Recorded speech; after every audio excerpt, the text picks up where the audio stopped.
नमस्कार दोस्तों, आज का हमारा टॉपिक है नागरिकता और राष्ट्रीयता में अंतर। तो आइए पहले नागरिकता को समझते हैं। दोस्तों, किसी भी देश द्वारा किसी व्यक्ति को नागरिकता उस समय प्रदान की जाती है जब वह व्यक्ति उस देश की कानूनी औपचारिकताओं का अनुपालन करता है, या हम कह सकते हैं कि वह व्यक्ति उस देश की कानूनी प्रक्रियाओं को पूरा कर लेता है। इसका मतलब यह है कि नागरिकता वह गुण है जिससे व्यक्ति और राज्य के बीच संबंधों का पता लगता है। यह था नागरिकता। राष्ट्रीयता, राष्ट्रीयता से किसी व्यक्ति के मूल स्थान का पता लगता है, उसके जन्म स्थान का पता लगता है, उस व्यक्ति का जन्म कहां पर हुआ, इससे उसकी राष्ट्रीयता निर्धारित होती है। उदाहरण के तौर पर हम देख सकते हैं कि सुनीता विलियम्स जो भारतीय मूल की थी, लेकिन उनके पास अमेरिका की नागरिकता थी। ये तो नागरिकता और राष्ट्रीयता का परिचय। अब दोनों में अंतर होते हैं।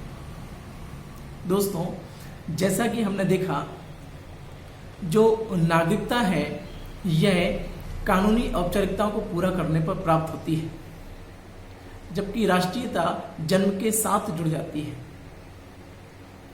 राष्ट्रीयता एक व्यक्तिगत सदस्यता है, जबकि नागरिकता एक राजनीतिक और कानूनी प्रक्रिया है। इस आधार पर हम देख सकते हैं कि अदनान सामी जो पाकिस्तान की मूल नागरिक हैं, मतलब उनके पास नागरिकता पाकिस्तान की है, लेकिन भारत में कुछ कानूनी और औपचारिकताओं को पूरा करने पर उनको भारत की नागरिकता दे दी जाती है। दूसरी वहीं और हम देखते हैं कि नागरिकता यह कभी भी बदल सकती है, लेकिन राष्ट्रीयता यह तो जन्म के साथ ही आती है। राष्ट्रीयता कभी छिन नहीं सकती, लेकिन नागरिकता यह कभी भी छिन सकती है। राष्ट्रीयता आजीवन रहेगी, नागरिकता आजीवन रहेगी या नहीं रहेगी, यह कानूनी औपचारिकताओं पर निर्भर करती है। दोस्तों, हम सभी जानते हैं कि अक्षय कुमार, जिनका जन्म अमृतसर पंजाब भारत में हुआ, जो है तो भारतीय मूल के, मतलब उनकी राष्ट्रीयता भारत की है, लेकिन उनके पास नागरिकता कनाडा की है, क्योंकि वो कानूनी औपचारिकताओं को पूरा करते हैं। हालांकि भारत में एकल नागरिकता का प्रावधान है। इसका मतलब यह है कि आपको जो नागरिकता है वो केंद्र सरकार देगी, और आपके पास भारत की नागरिकता है तो दूसरे देश की नागरिकता का त्याग आपको करना पड़ेगा, या दूसरे देश की नागरिकता है तो कुछ प्रावधानों के तहत ही आप भारत के नागरिक बने रह सकते हैं, यदि आप भारत की राष्ट्रीयता ग्रहण करते हैं, यदि आप भारत की राष्ट्रीयता में आते हैं तो। दोस्तों, भारत में नागरिकता के अलग अलग प्रावधान हैं, वो हम फिर कभी चर्चा करेंगे।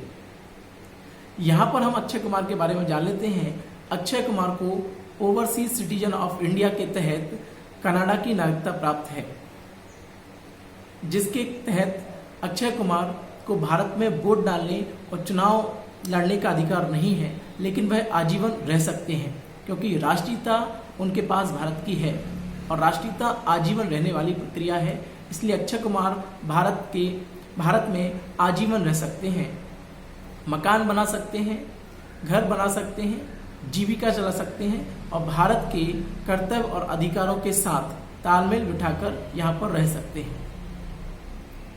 अर्थात हम कह सकते हैं कि राष्ट्रीयता आजीवन चलने वाली प्रक्रिया है। जब आप जन्म लेते हैं तो राष्ट्रीयता जुड़ जाती है, जो कभी समाप्त नहीं होती, लेकिन नागरिकता या कानूनी औपचारिकताओं के साथ बदल जाती है। दोस्तों, जो राष्ट्रीयता है वह जन्म या विरासत के आधार पर मिलती है, जबकि नागरिकता जन्म, विरासत, प्राकृतिक प्रावधान और विवाह के आधार पर मिलती है। प्राकृतिक प्रावधान का मतलब यह है कि आपका जन्म या जन्मभूमि दोनों के आधार पर आपको नागरिकता दी जाती है, जो सभी देशों में अलग अलग है। दोस्तों, राष्ट्रीयता का अर्थ यह है कि आप जिस देश की राष्ट्रीयता आपके पास है, वह देश आपकी सुरक्षा का प्रावधान करेगा, भले ही आप कहीं भी हो। जबकि नागरिकता यह कानूनी औपचारिकताओं के साथ ही आपकी सुरक्षा मुहैया कराती है। तो हम देख सकते हैं कि राष्ट्रीयता आजीवन चलने वाली प्रक्रिया है। नागरिकता कानूनी औपचारिकताओं के साथ बदल सकती है। राष्ट्रीयता एक देश की होती है, नागरिकता एक या अधिक देशों की होती है। राष्ट्रीयता कभी नहीं छीन सकती, नागरिकता छीन सकती है। राष्ट्रीयता जन्म को दर्शाती है, नागरिकता जन्म, भूमि, प्राकृतिक, विवाह आदि के आधार पर दी जाती है। राष्ट्रीयता देशज या जातीय होती है, जबकि नागरिकता एक कानूनी प्रक्रिया है। राष्ट्रीयता व्यक्तिगत सदस्यता है, जबकि नागरिकता एक राजनीतिक, कानूनी, देश की औपचारिकताओं को पूरे करने वाली प्रक्रिया है। इस आधार पर राष्ट्रीयता और नागरिकता को बेसिक रूप में हमने समझा। नागरिकता के प्रावधान अलग अलग हैं, जो हम फिर कभी चर्चा करेंगे। तब तक के लिए धन्यवाद। नमस्कार।